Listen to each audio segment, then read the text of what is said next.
Hey guys, so last weekend I drove an hour south of Toledo to the small town of Carey. My journey was for two reasons.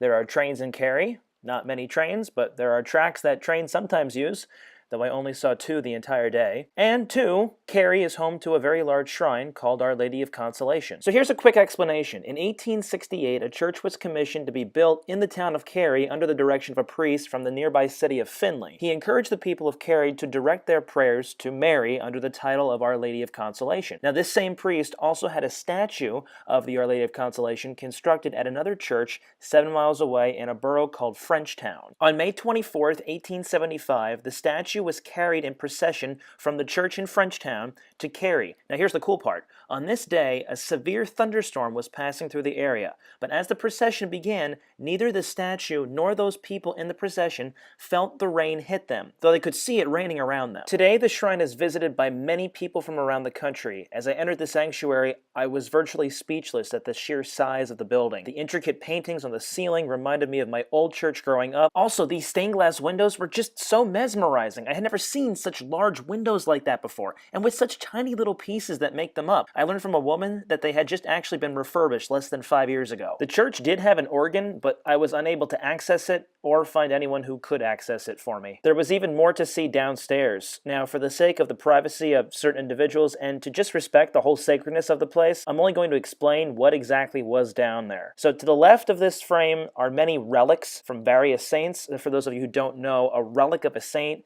can be anything from a piece of bone or hair from that specific saint or a piece of clothing that they wore. There were easily over 150 of these relics that were on display. To the right of this frame are two things: witness letters of people who have been healed by coming to this shrine, as well as objects such as crutches and photos and small objects that these people have left behind, and 4 glass cases housing dresses made as a token of thanks by people who have been healed after visiting the shrine. I will show you one object from that right side, and that's this, the original dress that the statue of Our Lady of Consolation was wearing when it was carried in procession during the miracle in 1875. Now, whether you're religious or not, Catholic or Lutheran, there is nothing more awe-inspiring than a building like this. Even if I wasn't religious or even a Christian, I would still find this architecture just so fascinating. This trip was just exactly what I needed, and I'm so looking forward to going back, not just to see this place, but to experience it again. I hope you enjoyed this little tour.